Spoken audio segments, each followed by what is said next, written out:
हरे कृष्णा कृष्णा कृष्णा हरे हरे, हरे राम राम राम हरे हरे। जय जय श्री राधे श्याम। बोल वृंदावन बिहारी लाल की जय। श्री जुगल सरकार की जय। श्री बरसाना धाम की जय। समस्त ब्रज धाम की जय। और आप सभी भक्तों को, आप सभी मेरे हैप्पी व्यूअर्स, मेरे हैप्पी सब्सक्राइबर्स को भी राधे राधे। ठाकुर जी की कृपा आप पर सदैव बनी रहे और इसी प्रकार आप ठाकुर जी ही की कृपा से आप मुझे जो समय दे रहे हैं, सुन रहे हैं, सब ठाकुर जी की कृपा से होता है और हो रहा है। सर्वप्रथम मैं आपका बहुत ही ज़्यादा शुक्रगुजार हूँ कि आप मेरे वीडियोस को सब्सक्राइब कर रहे हैं, लाइक कर रहे हैं, शेयर कर रहे हैं और बेल आइकन का बटन भी दबा रहे हैं। ये सब महिमा मेरे प्रभु कन्हैया की है। और आज से मैं एक चीज़ और बताने जा रहा हूँ, बात बताने जा रहा हूँ आपको।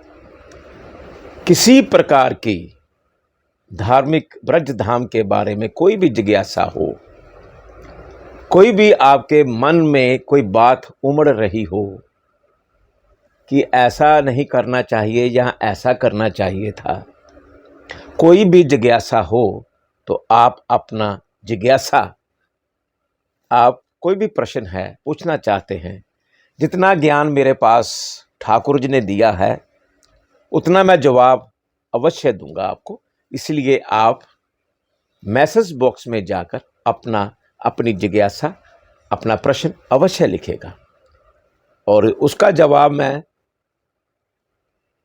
पूरी कोशिश होगी मेरी कि मैं अवश्य दूं और वो जवाब होगा अगले वीडियो में।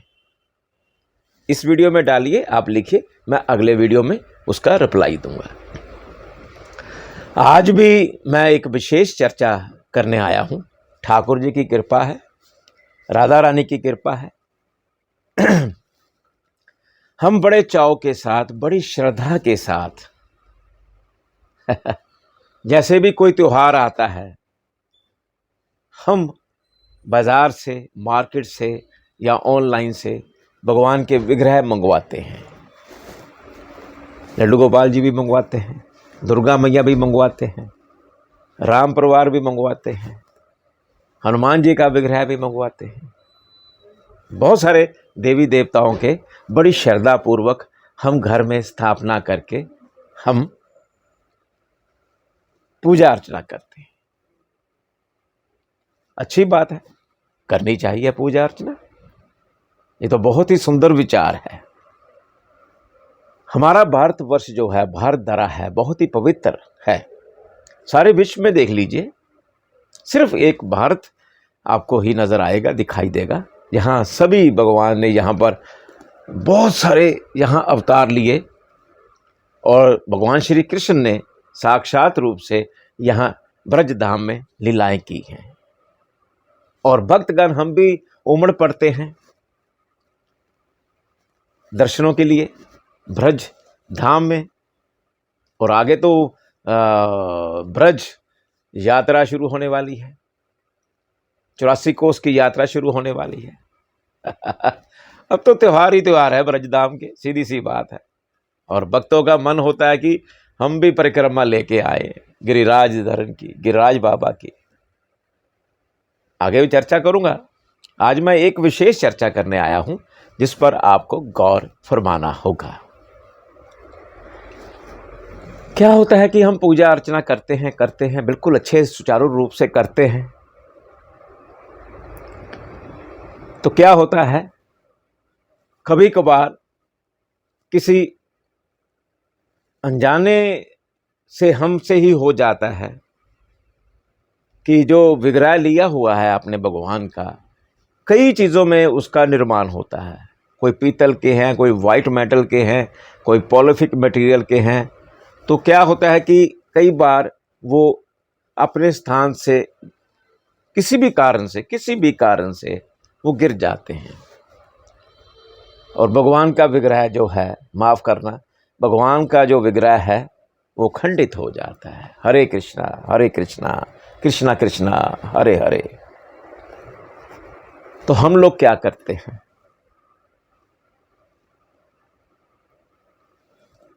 उस विग्रह को उठाकर कोई चौराहा बना हुआ है वहां रखाते हैं, या मंदिर के अंदर वहां रखाते हैं, उनके बरामदे में।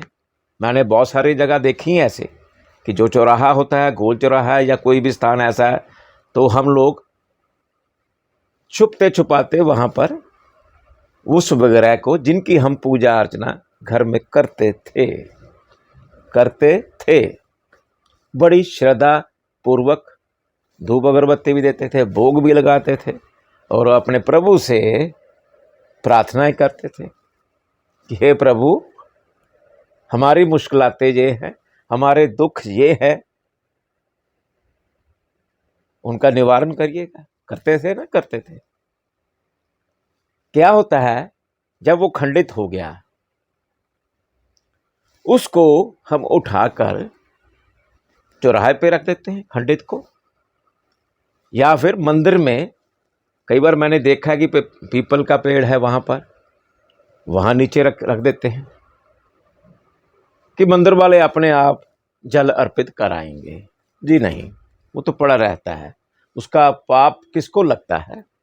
आपने कभी सोचा है कि जिन भगवान से हमने अपने इष्ट से, या जिन भगवान की आप पूजा अर्चना की, जिनका भी विग्रह मूर्ति घर में स्थापित की, जिनसे हम मांगते थे हमें रोजी रोटी दो प्रभु, हमारे दुख दूर करो प्रभु, हमें धन दौलत दो प्रभु, हमें घर दो प्रभु, हमें कार दो, स्कूटर दो, क्या क्या नहीं मांगा आपने हमें, आप उनसे, भगवान से जब खंडित होते हैं, इस तरह छोड़ के आते हैं जैसे उनको पहचानते ही नहीं हम।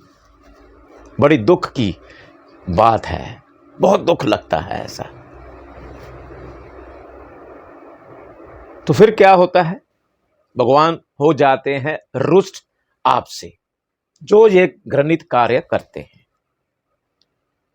वास्तव में क्या है, जिस भगवान को हमने बड़ी श्रद्धा पूर्वक घर में लाए, उनकी पूजा अर्चना की,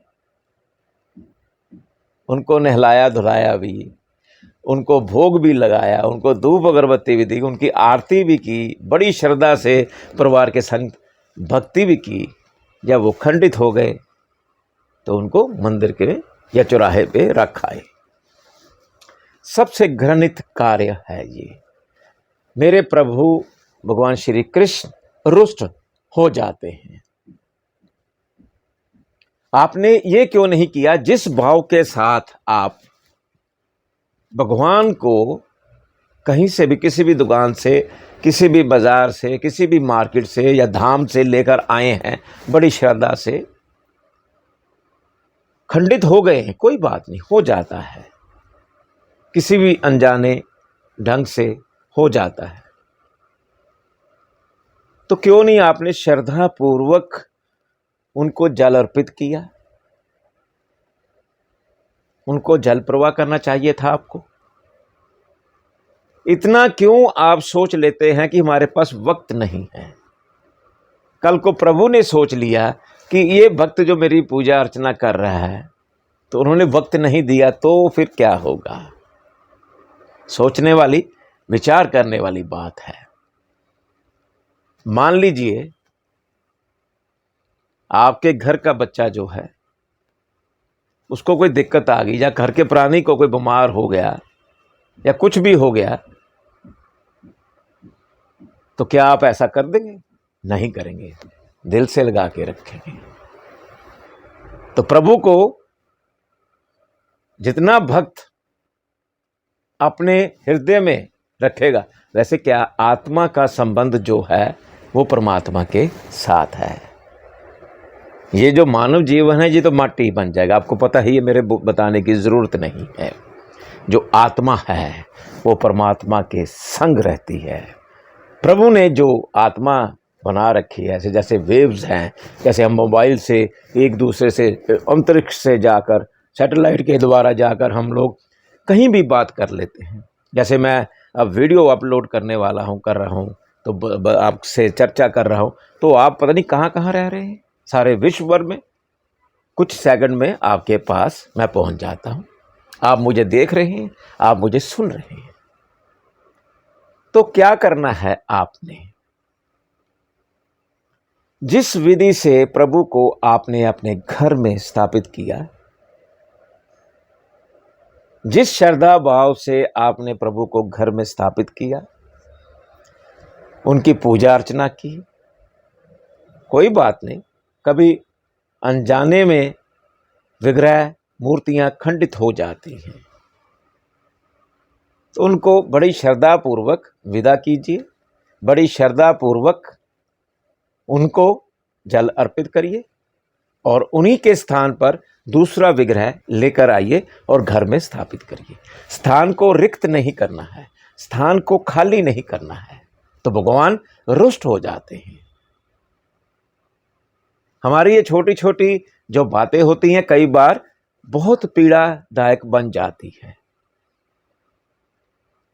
तो हमने अपने जीवन को भक्तिमय बनाना है, कार्य भी करना है, अपना परिवार भी पालना है।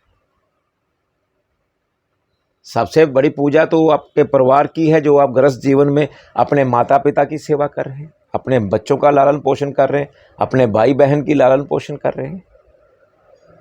लेकिन वो शक्ति कौन देता है?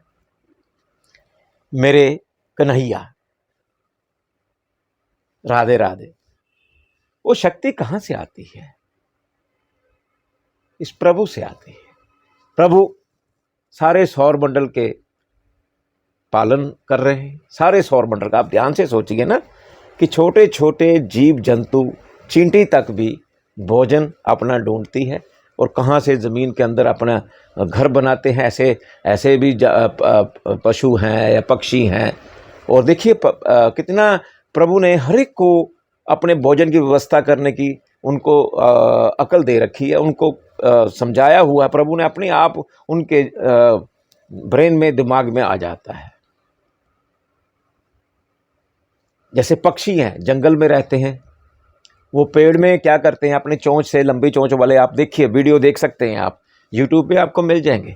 वो चोंच मार मार के पेड़ को खोल बना देते हैं और उसमें अपना जीवन निर्वाह करते हैं, अपने बच्चों को भी जन्म देते हैं। यहाँ कई कबूतरों का देखिए, बड़े ही सुंदर ढंग से वो क्या करते हैं, कबूतर और कबूतरनी दोनों, जोड़ा जो होता है कबूतरों का, क्या करते हैं, वो आपके घर के किसी भी जगह पर जो सेफ होता है वहाँ पर वो एक एक तिनका इकट्ठा करते हैं। देखिए एक एक तिनका इकट्ठा करते करते करते करते एक वो जाल सा बना लेते हैं तिनकों का ही, और उस पर अपने बच्चों को जन्म देते हैं। ये प्रभु की लीला है सारी। हम मानव हैं तो हम भी यही करते हैं, क्योंकि मानव को प्रभु ने बहुत ही ज़्यादा दिमाग दिया है, सद्बुद्धि दी है, बुद्धि दे रखी है। तो हम अपना घर बनाते हैं, बहुत सुंदर ढंग से सजाते हैं। जैसे हमने अपने प्रभु को यहाँ पर विराजमान किया होगा। मेरे ईष्ट है भगवान श्री कृष्ण वंदे जगत गुरु। तो मेरा भाव यही है, जब भी घर में भगवान के जो भी आपके ईष्ट हैं, कईयों ने तो मंदिर इतना सजाया होता है कि सारे देवी देवता भगवान के विग्रह वहाँ स्थापित करके श्रद्धा पूर्वक पूजा अर्चना करते हैं। तो जब मूर्ति खंडित हो जाती है तो तब ऐसा विचार क्यों आता है आपके दिमाग में? अरे भाई मंदिर वाले कराएंगे। अरे भक्ति तो आपने की है, उस मूर्ति को कोई ना कोई तो जल प्रवाह करने जाएगा ही। मैंने भी की है ऐसे, मैंने मंदिरों में, तभी मैं ये आज बताने जा रहा हूं। हमारे मंदिरों में भी ऐसे ही कई प्राणी, कोई फोटोग्राफ होती है भगवान की, वहां छोड़ जाते हैं। आखिर क्यों करते हैं आप ऐसा? किस लिए? पूजा भक्ति आपने की है, प्रभु से आपने सुख मांगा है, दुख हरता भगवान। तो इससे क्यों हम अपने पांव पीछे कर लेते हैं कि विग्रह को घर में खंडित हो गया है तो हम चौराहे पे रख दें या फिर मंदिर में कहीं छोड़ दें। जो सौभाग्य, जो आशीर्वाद आपको भगवान ने देना था वो तो किसी और को मिल जाएगा। मैंने खुद जितनी मूर्तियां खंडित होती थी मैं खुद उठाकर उनको जल प्रवाह करने जाता था। आज भी देखता हूं तो मैं अपने कोई ऐसा जिसमें लिफाफा हो या कुछ भी हो उसमें लेकर मैं जल प्रवाह करने जाता हूं, क्योंकि उसका सौभाग्य जो है वो मुझे प्राप्त हुआ। ऐसा मेरे भाव हैं, भगवान की कृपा। तो मेरा भाव यही कहने का है आगे कि आगे तो मैं बहुत कुछ चैप्टर आएंगे मेरे इसी तरह के बहुत सारे, अब मैं दिखाता जाऊंगा आपको, बताता जाऊंगा, जिससे आपको भी कुछ मेरी बातों से आप समझ पाएं, कुछ ज्ञान मिल पाए आपको भी, कि हम जो अनजाने में कर जाते हैं, ये चीज़ें अनजाने में होती है, या आपकी व्यवस्था ऐसी हो जाती है कि आप बिजी बहुत हो जाते हैं। भाई मुझे नौकरी जाना है, भाई मुझे बच्चों को खाना देकर फटाफट स्कूल भेजना है, इतनी फास्ट लाइफ हो चुकी है। देखिए वो तो फास्ट लाइफ तो होती रहेगी। आप जो ये कार्य है छुट्टी वाले दिन कर सकते हैं, जल प्रवाह करने के लिए, क्यों नहीं कर सकते? कर सकते हैं। हम कहीं जाते हैं, जर्नी करने जाते हैं, या कहीं एंजॉय करने भी जाते हैं, पिकनिक भी मनाने जाते हैं ना हम लोग, तो प्रभु जो आपके घर में विराजमान है खंडित हो गए हैं, तो ये जो कर्म है वो आप ही खुद ही निभाइएगा। बहुत ही सुंदर लगेगा आपको कि आपने प्रभु जो आपके घर में पूजा अर्चना की थी, कोई बात नहीं, इसी प्रकार से खंडित हो गए हैं, तो उनको बड़ी श्रद्धापूर्वक मंत्र जाप करते हुए, जो आप प्रभु का मंत्र जाप अपने घर में पूजा अर्चना करते रहे, वो मंत्र जाप करके उनसे माफ़ी मांगकर कि प्रभु किसी कारण खंडित हो गए विग्रह आपका, तो हम जल प्रवाह करने जा रहे हैं श्रद्धापूर्वक, और उसी की जगह पर एक नया विग्रह आपका घर में स्थापित करेंगे और बड़ी श्रद्धापूर्वक पूजा अर्चना करेंगे। तो ध्यान रखिए कि जब भी खंडित हो अपने हाथों से श्रद्धापूर्वक भगवान को जल अर्पित करिए, स्वच्छ और जल में, ध्यान रखिए इस चीज़ का। लेकिन जल भी जो है उनको दूषित भी ना हो, उस प्रकार की चीज़ें, जैसे हम लोग धूप अगरबत्ती कई राख होती, ऐसे हम जल प्रवाह कर देते हैं, जी नहीं, वो ना करें। जल ही हमारा जीवन है, तो ध्यान रखिए, बहुत सारी चीज़ों का ध्यान रखना पड़ता है। तो इसलिए आप सदैव प्रभु की शरण में रहें और स्वच्छ कार्य करते रहें, स्वच्छता का भी ध्यान रखें, और प्रभु की इतनी सेवा करें कि प्रभु आपके पास आने को मजबूर हो जाएं। भक्त धन्ना जट ने तो पत्थर में से भी भगवान प्रकट कर लिए थे। आपको आगे करेंगे चर्चा इस बात की भी। तो चलिए अब राधे राधे करते हैं।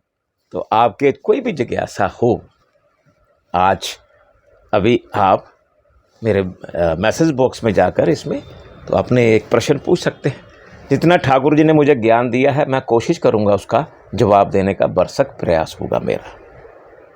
तो जो भी आपके जहन में हो, दिमाग में हो, कोई भी प्रश्न हो आप पूछ सकते हैं, मैं जवाब दूंगा अगले वीडियो में। तब तक राधे राधे।